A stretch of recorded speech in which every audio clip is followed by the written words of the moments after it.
আয়েশা রাদিয়াল্লাহু তাআলা আনহা একটি ছোট বালিশ ক্রয় করেছিলেন, তাতে ছবি আঁকা ছিল। রাসূল সাল্লাল্লাহু আলাইহি ওয়াসাল্লাম ঘরে প্রবেশের সময় তা দেখতে পেলেন। তিনি ঘরে প্রবেশ না করে দরজায় দাঁড়িয়ে গেলেন।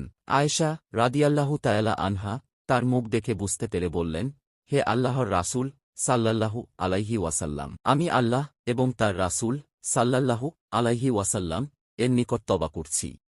আমি কি পাপ করেছি? আপনি ঘরে প্রবেশ করছেন না কেন? রাসূল সাল্লাল্লাহু আলাইহি ওয়াসাল্লাম বললেন, এই ছোট বালিশটি কোথায় পেলে? তিনি বললেন, আমি এটা এজন্য ক্রয় করেছি যাতে আপনি হেলান দিয়ে বিশ্রাম করতে পারেন। রাসূল সাল্লাল্লাহু আলাইহি ওয়াসাল্লাম বললেন, নিশ্চয়ই যারা এই সমস্ত ছবি তোলে বা অঙ্কন করে, কিয়ামতের দিন তাদেরকে শাস্তি দেওয়া হবে এবং বলা হবে, তোমরা যাদের তৈরি করেছ তাদের জীবিত করো। তিনি বললেন, যে ঘরে ছবি থাকে সে ঘরে রহমত ও বরকতের ফেরেশতা প্রবেশ করে না। হাদিস দ্বারা প্রমাণিত হয় যে